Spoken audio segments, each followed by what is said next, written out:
I'm Kayla. And I'm Christian. And you're watching What's Her Angle? Here we strive to elevate you spiritually and practically through meaningful conversations. So, hello guys. Hope you guys are feeling awesome. We are back right before the holidays, of course. So we hope you guys are feeling so good and so grateful. And we hope everyone enjoys this gorgeous Christmas weekend with your families. We hope everybody has a great time. We're just ready to get into something very special that we have for you guys. Today, and also for New Year's Eve, for New Year's with us, that we're going to talk to you guys about as well. But let's go ahead and get into this episode. You already know that we're not in red only because it's Christmas, also because this is the love corner, and you guys know we talk all things love and relationships. So we got a really beautifully worded submission all about kind of healing heartbreak, finding your way back to yourself, shaking back after being in a rough, toxic space. So that is what we are going to talk about today. We have a few points that we're going to get into. But yes, we are ready to get into this. Also, guys, you know me, Queen Spiritual. Venus is going to be going in retrograde, and Venus is a planet that rules relationships, love, beauty. So that means that a lot of things from the past are going to be coming back up. A lot of feelings from the past are going to be coming up as well. And of course, it's the end of the year. So we're feeling like that anyway. We're thinking about the situations we've been in, the things that we've done, the arguments we've had, the people we've lost. That's just the reflection of the end of the year. So while we're thinking about all of the heartache that we dealt with as well, we definitely want to make sure that we're just ready to lift ourselves up as we move forward. So yes, let's go ahead and get right into it. All right, guys. So the first thing we want to talk to you guys about is about moving forward from being in tough spaces and forgiving yourself for not loving yourself sometimes and just allowing yourself to go into those dark spaces. So I know for me, I've had so many experiences where on the other side of a relationship, I'm like, why did I allow that to happen to me? Why did I allow myself to stay in that space all those times? Why did I sacrifice myself the way that I do? And we always talk about that here, how in love we are just automatically sacrificial. We are ready to give you whatever you need, you know, heal you in any way that we can, help you out in any way that we can, but everybody doesn't always deserve that. And sometimes, more often than not, it can definitely come back around and bite you in the ass and make you feel like, I can't believe I gave this person my light, my energy, my healing vibrations. But that's what you want to think about in those spaces, remembering what your intention was. You know, whenever you sought out to heal this person, to help them, to change their mood, to, you know, love them and add some, you know, beautiful energies into your life, that was your intention. You didn't have the intention of getting your feelings hurt or being, you know, disrespectful to yourself or, you know, making you forget what your morals are sometimes and what your principles are. And we have to remember that first we're in a relationship with ourselves. Exactly. So sometimes you're going to have conversations with you like, okay, let's talk about, did you mean to hurt me like this? Like, did I really mean to hurt myself in this position? Because realistically, I'm sure we wouldn't really hurt ourselves for anybody. People say that they would, but realistically, we've been hurt before. We're not just going to be sacrificing and going through that thing just because. So I don't ever think that we mean to put ourselves in those spaces. It's always important to be mindful of your intention. Whenever we set out to love these people and pour into them and heal them and help them along their journey, whatever that might look like, we're doing it for the best reasons. You know, we're not thinking that it's going to leave us scarred and dealing with all this PTSD and dealing with so many things, because a relationship that you're in can really affect you for like years after that. Sometimes the rest of your life because of the bonds that we deal with. So, I mean, it's definitely hard sometimes to look at yourself and be like, wow, I really allowed myself to be in this space. But you have to be mindful again of your intention and know that when you went into that space, you didn't go in there for that. And also just know that you did the best that you could. And it really didn't matter how you went into the space. You know, if someone was supposed to do you something or teach you something, they were going to do that regardless. You know, like the way life is, sometimes we just have to go through certain things with people, and there's really nothing we can do to avoid that treatment. And especially important to note that it's not your fault what you dealt with. Like, you are not the guilty one in this situation. Exactly. You did not hurt you. You did not lie to you. You did not cheat on you. You did not do any of those things to you. These were things that your partner did to you. You were on the receiving end of this. And even whatever you did to them, like, that's on them to deal with. We are talking about you right now. So, okay, you have to make sure that as far as you're concerned, because I know a lot of times we also think, well, I also did this to them and I put them through this and stuff like that. That's on them to heal. You can't worry about that. Like, whatever pain you've caused other people, release that. Don't allow yourself to feel guilty for anything. All you really can do is know that you went into that space with a pure heart. You went into that space to love, and something else happened. You need to learn something else or see something else in that space, and then just release it and move forward. And it's something that everybody deals with. You know, nobody is perfect to themselves all the time. Nobody puts their interests first all the time. But going through those situations allows you to see, I know how bad it hurts when I don't put myself first. I know how bad it hurts when I, take what I need for granted. I know how bad it hurts when I allow someone to take advantage of me. And knowing those things, you'll never be in those spaces again because you dealt with it before. So you're able to learn and move forward and step into some new, better spaces in the future. Yes, that's so beautiful because when we get hurt, I mean, we absorb so much negative energy about ourselves. The insecurities grow. Yeah. We start self-doubting ourselves, and you cannot allow yourself to feel that those energies that somebody projected onto you are true about yourself. You have to be able to know more about yourself, and maybe even break away from thinking that your relationship is you. And a lot of people, we get self-absorbed by love, which you're supposed to do in a healthy, beneficial way, and not something that pretty much sucks your personal life out, and you're just all about the relationship. So you have to be able to create boundaries between you, who you are, and then who you are in a relationship, because you existed before that. Exactly. You have to be able to pull yourself out and say, I was great before this, and I'm going to be great after this. Yeah. Do not allow someone's words to make you feel, or the things that they do towards you to make you feel like those were things that you caused. You have no control over what somebody does, and you have to be able to allow yourself to be able to heal from these things. And going into healing, you have to be able to forgive yourself after the abuse. Usually whenever we are emotionally abused, we're absorbing that. We're usually even projecting that into other situations. So sometimes if you think that you're not pretty enough and this man cheated on you because of XYZ, now you're looking at yourself, you're self-doubting your worth, you're self-doubting your beauty. You're not looking at yourself in a loving way, and that projects into all other things. You start becoming a little self-doubtful. You're becoming more self-conscious about yourself. So be able to pull yourself out of those situations and really hit on the things that you love about yourself. Yes. Be able to look at yourself in the mirror and say, I'm beautiful because I want these things in my life. I'm beautiful because I love myself. I'm beautiful because my mind is pretty. I'm beautiful because of XYZ. Yes. And I definitely feel like you have to do those things in order to heal yourself. Yeah. No one can do the healing for you, unfortunately. And that's sometimes we get really caught up on, oh, well, it's me. But girl, you like, you the it girl. Like, be able to reel yourself back in and let yourself know, hey, I deserve everything that I say I want, and nothing can stop me from receiving that from someone that I care about, and vice versa. Yeah, for sure. And I think such a good activity to do whenever we're talking about, moving on from abuse and just moving on from difficult situations. I would definitely say writing out, how you feel about you, just writing out your characteristics. What are things that you want to change about you? What are things that you don't like about yourself? How do you feel about yourself literally on all spaces? And then thinking about the things that you dealt with in the past and how those things have affected you. If you are insecure, you could definitely find the root of that. Yeah, like, exactly. Okay, I've been cheated on. I've had a lot of people just disrespect me. Yes. Like, you might not, be comfortable expressing yourself or being vocal about how you feel. And you might not like that about yourself. You can go and find the root of that and be like, well, the spaces I've been in when I've tried to express myself, I wasn't heard. My voice was invalidated. So that could be why I'm, not comfortable expressing myself.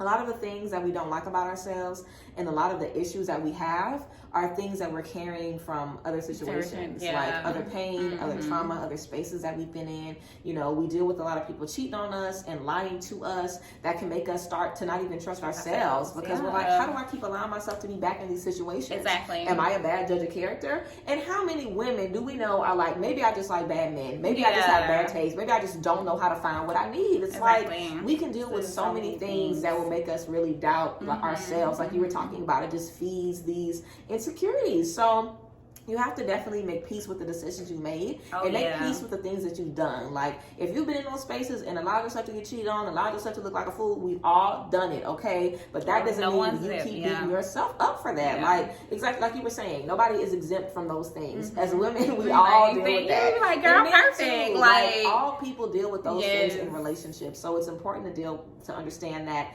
most things that we've learned are from people that we're in romantic relationships with. They're the closest to you. They're the most intimately emotionally connected to you over anybody. So it's like whenever we're in those spaces, of course, the universe is going to show us the most lessons in those spaces. Yeah, they are. So you want to remember that too. Like, these are for me to learn things. So moving forward, I'm more careful. I set better boundaries. I protect myself better. I'm able to know exactly what I need and see these red flags, you know, because if you don't get no experiences, you'll be falling for anything. Like, we have to be able to go through those things to just see what we need to understand. Exactly. And whenever I finished college, literally I kept thinking about all of the crazy experiences because I feel like college is such a crazy time for dating. Yeah. You don't know what the hell is going on. It's so nuts and insane. People are kind of just starting to get engaged. People are becoming mothers sometimes. So it's a really interesting space, for dating. A lot of times it might be your first time dating somebody with kids while you're in college. It might be your first time even dealing with some shit like that when you get to college. Exactly. So a lot of times we deal with so many crazy things and we hold all of this guilt. Like, I regret so much. I can't believe I let these people get close to me. I can't believe I let myself be in all these spaces.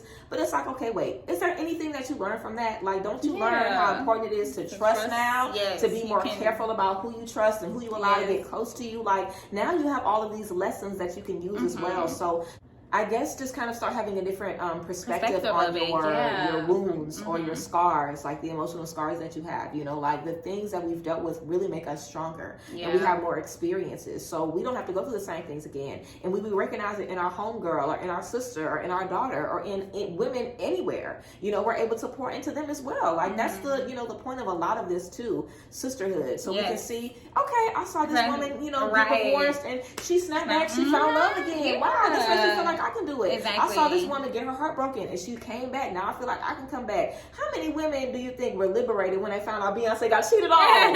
How many women do you think? We're the same. Like we're the same. We're the same. Like this is something that all women deal with. Like, and the more we can just realize that all of us deal with this, it makes you feel less isolated. Like I've really just allowed myself to do all this. It's like, no, you haven't. You are not this huge fool because again, is it really that crazy if we all experience it? Like these are just life experiences. So you definitely want to make sure that you just see the bright side of these very, very dark spaces, which can be very difficult. So take your time, but change your perspective on the things that you've dealt with. We always talk about perspective here too. Just change your perspective and allow yourself to see, different approaches to the things that you've experienced. Think about what you've learned and what you've gained from that. And just like we have the exercise of writing out, how these things have affected you. As you're healing, you can write out what you've gained from that. You can look at that and be like, okay, now I know if this is going on, I know this is what it means. Exactly. I know how I need to get out of this situation. I know how I need to play it better. I know how I need to play it smarter. And doing those things, little by little can really change your experiences. So you don't have to deal with those same things again. Exactly. I love that you mentioned just being able to find the root of your insecurities, because a lot of times we are literally just coasting along different relationships and like, okay, I know I want to be vocal, but I just really don't know. You usually are not even self-aware to even figure out like what's going on with you and why you don't want to be talkative. You don't want to communicate. You don't want to be expressive. And even I think about how I felt during relationships. Like I've dealt with certain things and then I was invalidated, and then I go into another relationship and carrying that baggage from that relationship instead of it just being a fresh new life lesson for me. I was looking at it like, okay, so when you gonna F up? Exactly. When you gonna mess up with me? And it's like you cannot go into relationships reliving the things that happened to you in the past. Yes, there are experiences for you to gain wisdom from, but it's not to hold on to it and just say, yep, I know that you're gonna do this because you did this type of thing. Be cognizant of what you feel, and then also be aware that things can be different in all situations. Nobody is the same. Just because this person did this doesn't mean that you'll get the same result. You might get something similar, and be really aware of like how these things go about when you feel it. But also be open to the new ideas that relationships can bring regardless of the situation. You can find love again. You deserve love. And you have to be able to just show yourself that. Do the things that you love up until someone that you love can do it with you as well. Do what you feel is best for you, and be able to thrive in how you want to foresee yourself in the future. We always talk about not living in a moment, but doing the things that are actionable to your goals. If you love to go on dates, take yourself on a date. You know, be able to look at yourself and say, girl, I deserve this regardless if a man takes me or not. Be able to just do things for yourself. And you have to take your mind off these things because, girl, you do not deserve to be moping in your house thinking, okay, someone hurt me. Oh, well, it's me. I have to now try to figure out love again. Girl, go have fun in your single life. Be able to enjoy just the time well spent of yourself. Just enjoy your own company. I can't tell you how many times that I've gone by the mall by myself, eaten by myself, just did like simple things by myself, and I truly enjoyed that. You know, it's almost like you gotta be able to just do things for yourself. And I have a twin sister, so it's so easy for me to say, girl, you want to come with me? But then when she got a man, it made me realize we are separated. Things are different, and so now I have to be able to just, you know, I can't vent all the time when I'm feeling away about what men are doing to me or vice versa. So I was just like, let me be able to just love myself a little bit more and do the things that I enjoy without it being something, without me being accompanied by other things or other people. So just be able to love yourself a little bit more, girl, because once you figure out that, like, I absolutely did not deserve that, like, I know that I can find what I'm looking for, and when you get it, you're gonna be laughing at yourself. Really, you're not even gonna feel like it was a regretful type of thing. I am so against regretting things in your life because you have to be able to experience things to learn what you like and dislike. You're never gonna just know all the answers. How many times have you really thought about, okay, I really don't like when a man does this because you just thought that or you saw it. Like literally, you usually experience it and then apply it to everything that you go forward with. So we never are gurus at love. We're always learning about what we like and dislike, and some of those things changes along the way. So just be able to gauge where you are now and then be able to love on yourself the way that you deserve until you find someone who amplifies what you're doing already. Absolutely. So yes, and I definitely love that we're talking about self-love and pouring into yourself, because the submission also said, you know, how do you find your way back to the top when you've put yourself in the bottom? And I literally think self-love is definitely the way to go. Start pouring into yourself, dating yourself, doing things for yourself, and also being real, you know, being real about the spaces you've allowed yourself to be in, how they affected you, but also think about where you're moving now. You know, you're not in those spaces anymore. They don't define you anymore. You can always have a new beginning and a fresh start, you know. So that's definitely something that I wanted to bring up to you guys, because we have a new year coming up. But you can have a new year whenever. And I feel like we talked about that before. Like, you can choose any time to say, you know what, whenever I get to the top of this month, I'm gonna start doing this, I'm gonna start doing this, and literally just, you know, pick it up. It takes literally 21 days to build a new habit. So if there are some things that you want to start doing to pour into you, make it a point to do it. Just like you show up for everybody and you give everybody your energy, really, really, really give it to yourself. And just giving that self-love to yourself will help you see yourself in a different light. You'll love you more, you'll trust you more, you'll have more value and more worth in who you are, because you've learned your value, you've learned all of your strengths. And I don't feel like any women are perfect. None of us are perfect. But the strongest of us and the most confident of us are so aware of our weaknesses that nobody can exploit them. Like, I know what my weaknesses are, so because of that, I am at my top level. I'm at my top level. Like, this is it right here. I know my good, I know my bad, I know everything. You can't tell me nothing about me. When you know that, can't nobody tell you nothing about you. They can't hurt you because you know who you are. Like, and knowing who you are in full is literally how we make it through life. And learning more and more about yourself as we deal with heartbreak, as we deal with hard times, as we deal with those issues, is literally how we become more and more acquainted with ourselves. We learn a little bit with ourselves with those lessons. You know, we learn more about us, about what we need, about what we like and what we don't like, and that just makes, you know, life in general so much easier. We know what we need better from friends, from relationships, and most importantly, ourselves. So yes, guys, healing heartbreak, literally it all comes back to us. It all comes back to self-love. And we always hear everybody say self-love is the best love, because it really is, you know. And the love you can give yourself cannot amount to what anybody else can give you, because even if they're giving it to you, if you don't love yourself, they're not going to be able to convince you with nothing, okay? You have to love you and pour into you. So yes, we hope that you guys loved this episode, and we hope that you guys are ready to get into the new year with love and beautiful energies. So guys, some tea that we have coming for you guys for New Year's Eve. You guys are going to be able to bring in the new year with us. Your girls here. We're going to have a video premiere at midnight on January 1st, 2022. And we're going to be talking about just some ways to kind of reinvent yourself in this new year. Basically, think of it as like like a survival kit to your New Year's resolution and actually doing it, actually committing to it. Yes. We make so many goals and we are giving them up by February. Okay, we're going to talk about how to plan those goals and most importantly, what to do when you fall off. Like how to shake back and how we shake back when we're trying to make things happen and we have an off day or we have too many cheat days in a row or whatever the case may be. How we continue to, you know, just sharpen our tools as we're moving in those spaces. So we cannot wait to bring in the new year with you guys. We'll definitely have some more tea about that coming soon. So make sure you check out the description box to follow us on Instagram to be in the tea with us. But yes, we appreciate you guys so much and love y'all as always. And we cannot wait to see what we have in store next year. Yeah. Bye, ladies.